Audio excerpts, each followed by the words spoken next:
Guys, this was a crazy King's Gambit game. Spassky, former world champion, was playing white. So let's look at this game. And he was playing a guy named Semyon Furman. So, classic book moves, right?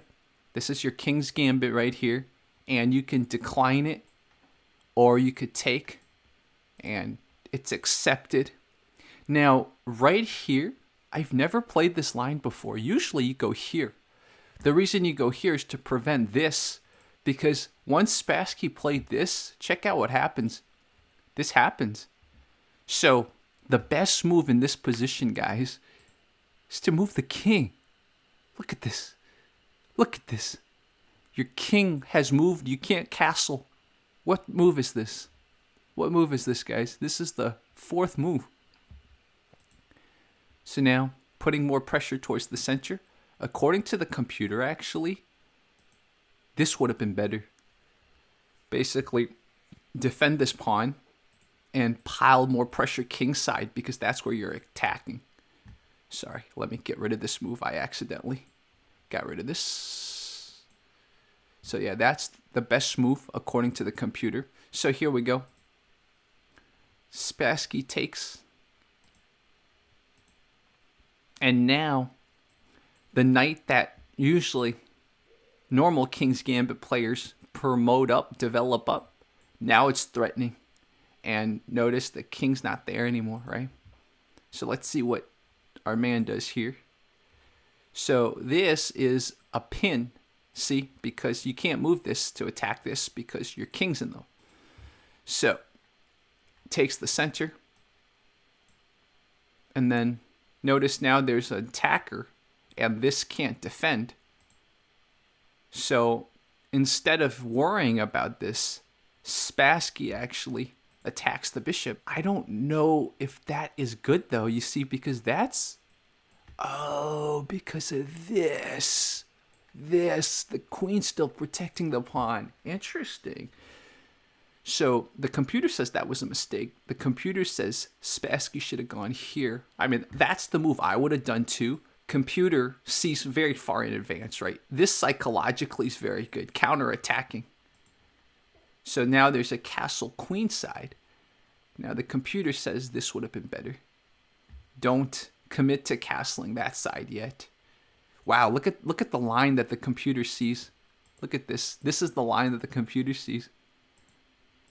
Oh my goodness. Just get your queen taken, huh? Okay, well, obviously Spassky doesn't want that. Dude, that's hilarious. So yeah, we are not going to go explore that line anymore. Notice, right, there's already a diagonal that's vulnerable here when you castle this way. So Spassky immediately takes the pawn that, this is the pawn that accepts the gambit, right? So this pawn, unless it's defended, you're going to take it back eventually. So now a developing move. And now Spassky takes even more of the center and adds a defender to the knight. And now more attackers coming in king side. Now this square is defended by this and this. But still, this does not feel good. Look at all these, plus this, and probably this can get into the attack eventually. The king's right here. So an exchange happens.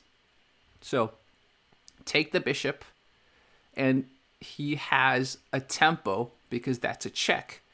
But according to the computer, that actually wasn't good.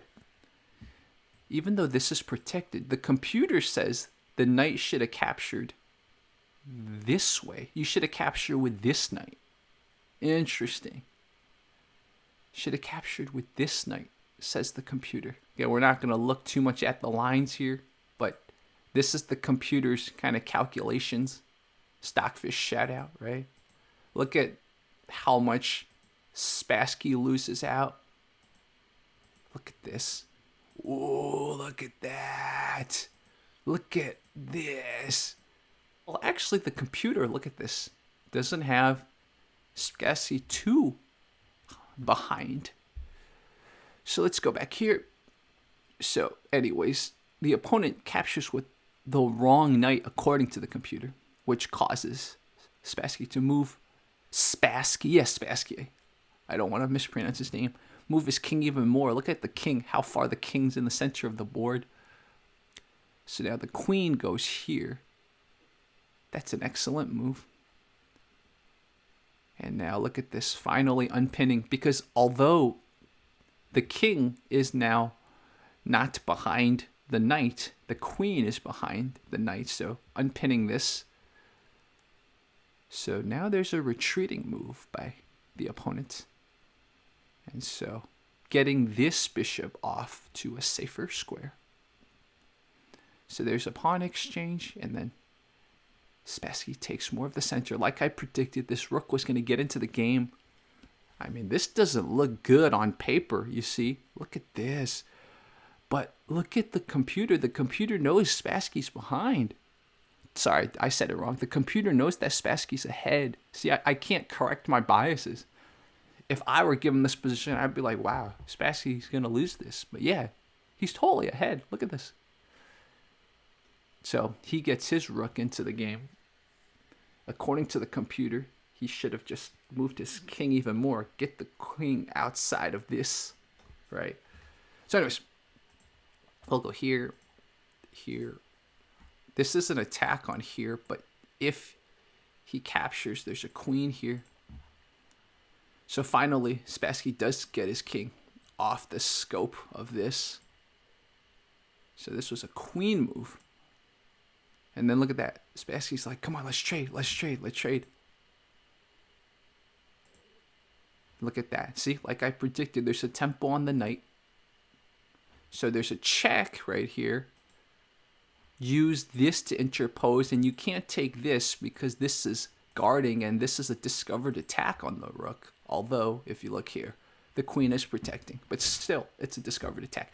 And notice there is now two attackers, right, on the knight. But Spassky's opponent decides to add another attacker. That's also a check, notice. So this will force another king move. Look at that. The king has gone from here, walked around, gone over here. So now there's an exchange. Notice Spassky exchanging with the bishop. I would have exchanged with the queen too. So the computer says this was the correct move. Exchange with the queen, which would have caused this line to happen.